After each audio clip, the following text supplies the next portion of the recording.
Ketua LPJK Bapak Taufik Wijoyono atas materinya yang luar biasa Bapak. Ini betul. Saya coba stop share ya, coba stop share. Cari ya, tombol. Ya, nanti untuk para peserta akan disediakan materi ya dari panitia. Tadi dari Bapak Ketua LPJK sudah menyampaikan materi yang sangat menarik ya, masalah alur sertifikasi karena kita berada di masa pasca transisi, kemudian juga ada plusnya ini pengembangan keprofesian berkelanjutan untuk tenaga ahli. Nah di sini tadi Bapak Ketua LPJK sudah menyampaikan mulai dari proses sertifikasi seperti apa, kemudian bisnis prosesnya yang sudah melalui aplikasi dan yang sangat-sangat menarik tadi kami catat Bapak terkait masalah LSP atas arahan dari Bapak Ketua BPK tadi Balai diminta untuk melaksanakan program pencetakan asesor. Ini alhamdulillah di sesi berikutnya nanti ada sesi kami mohon nanti Bapak Ibu peserta workshop pada hari ini kita mengikuti keseluruhan rangkaian acara di workshop ini dan nantinya panitia akan minta data usulan untuk calon peserta asesor untuk kita ikutkan nanti di percetakan asesor di insya Allah kita laksanakan tahun ini Bapak Ketua, mudah-mudahan bisa kita realisasikan. Juga tadi ada informasi bahwa di wilayah regional kita Sulawesi sudah ada 2 ini LSP ya dari Politeknik Negeri Ujung Pandang, kemudian dari Politeknik di mana ada mudah-mudahan dengan percetakan asesor bisa lebih memperbanyak lagi Pak LSP PKI di wilayah Sulawesi ini untuk mendukung kegiatan vokasi. Kemudian kita masuk ke sesi tanya jawab, masih ada waktu sekitar 1 jam berapa ya? 1 jam 30 menit bisa kita manfaatkan lebih banyak. Ini luar biasa nih Bapak Direktur, sudah banyak pertanyaan yang masuk, juga sudah ada yang raise hand biar kegiatan diskusi lebih interaktif. Mungkin sebelum saya membacakan pertanyaan dari kolom chat, saya terlebih dahulu menyapa para peserta yang sudah raise hand untuk bertanya atau mungkin ada hal-hal yang kurang jelas tadi dari paparan 2 materi. Ini panitia tolong di unmute dulu untuk yang kesempatan pertama dari Universitas Islam Negeri Alauddin.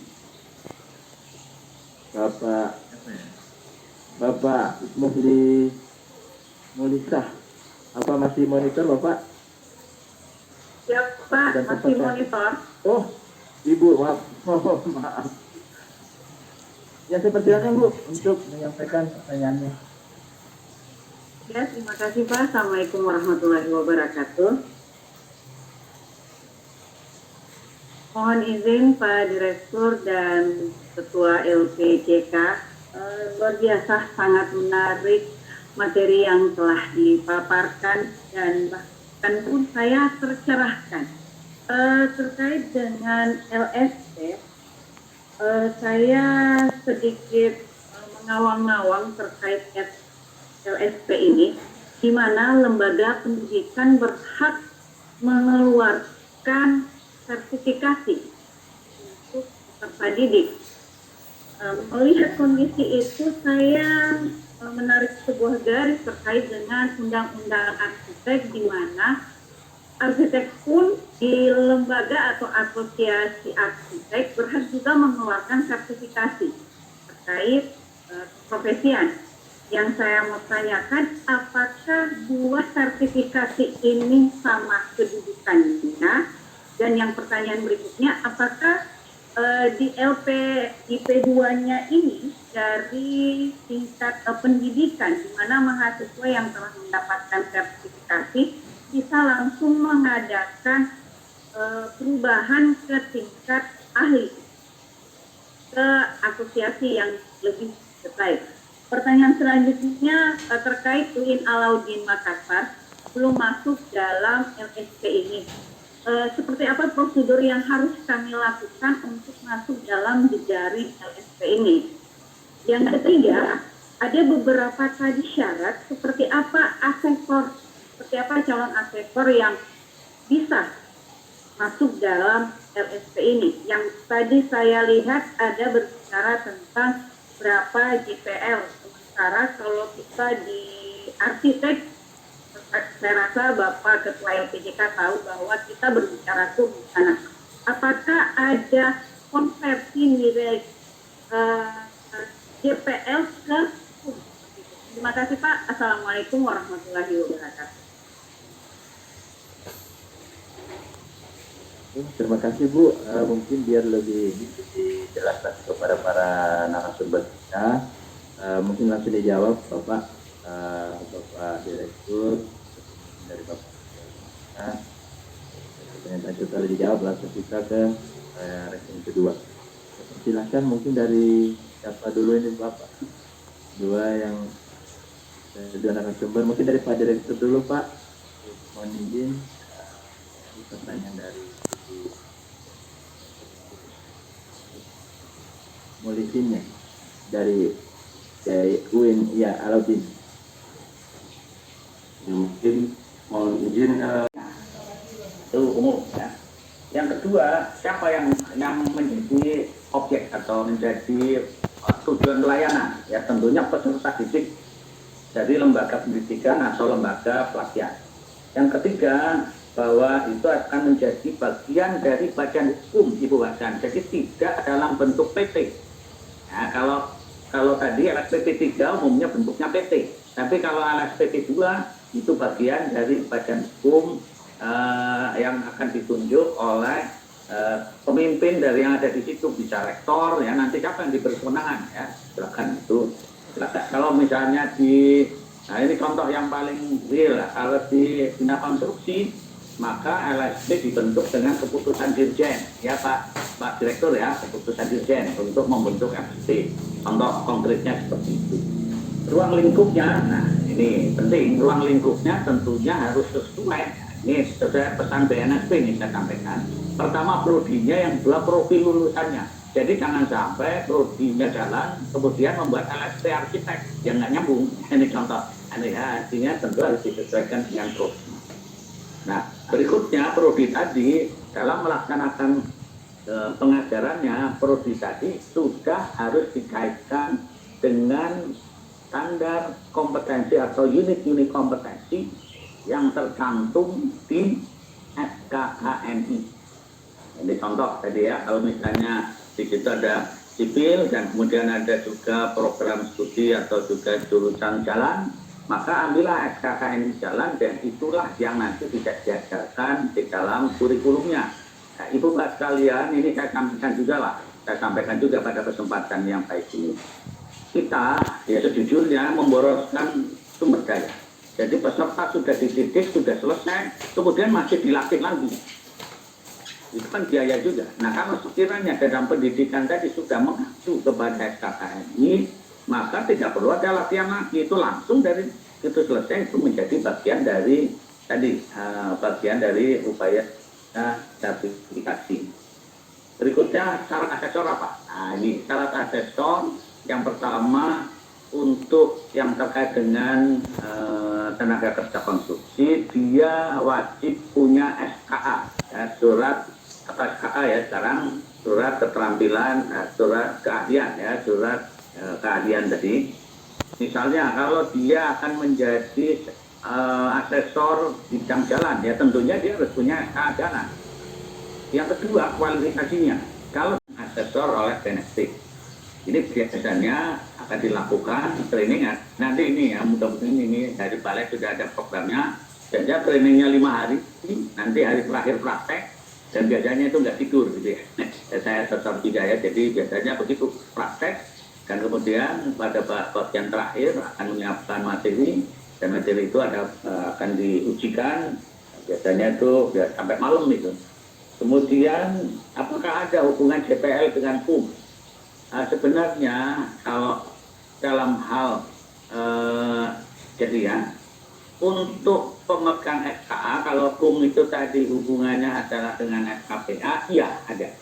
Tapi kalau KUM tadi dikaitkan dengan urusan sertifikasi, itu tidak ada. Cara sertifikasi full, ya, full acuannya adalah unit kompetensi dan elemen kompetensi dari yang tercantum di dalam SKKNI dan skema.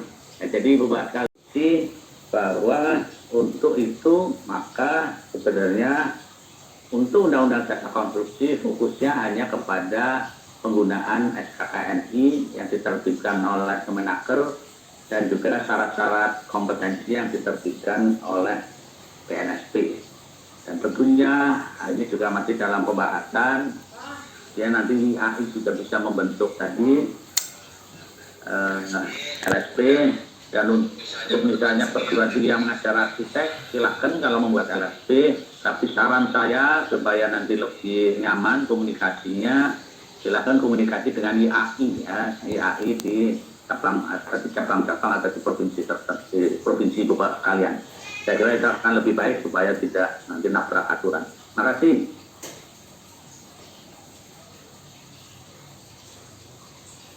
Sudah. Saya kembalikan Ya, Bu, ya. waktunya. Terima kasih Bapak Ketua TGK. Itu tadi jawaban dari sudah sangat clear ya masalah LSP tadi, kemudian arsitek. Kemudian kita beranjak lagi ke pertanyaan kedua yang raise hand. Kita kasih dulu tiga raise hand pertama, kemudian kami akan beralih ke kolom chat. Dari SNKN 42 telah dijelaskan oleh Pak Ketua bahwa yang untuk kaitannya antara JPL tadi dengan untuk KUM ya. Nah ini tadi sudah dijelaskan itu memang kaitannya tidak ada gitu. Nah yang untuk JPL yang tadi penambahan jam pelajaran ini dalam rangka untuk memperoleh sertifikat di program vokasi. Nah, begitu masuk ke perpanjangan, ini tidak bisa dikonversi lagi, Bu. Jadi, untuk perpanjangan itu melalui proses perpanjangan tadi yang telah disampaikan salah satunya dengan program PKB. Nah, itu yang mengenai konversi JPL tadi. Kemudian yang untuk penambahan saja penjelasan mengenai SKA tadi bedanya dengan SRA tadi ya Bu ya, sempat bertanya tadi ya, yang bahwa SKA itu bagi sarjana teknik untuk mendapatkan sertifikasi kompetensi itu wajib mensertifikasi keahliannya dengan mendapatkan sertifikat kompetensi ahli karena dia di level pendidikan tinggi. Nah kemudian sesuai PP 15 ya, peraturan pemerintah 15 tahun 2021 kan diwajibkan lagi untuk memiliki SRA.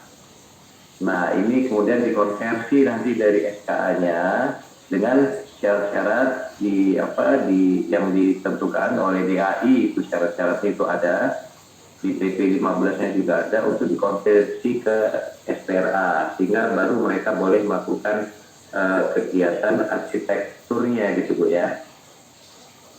Mungkin itu tambahan sedikit saja dari saya untuk memperjelas. Terima kasih Pak. Saya kembalikan ke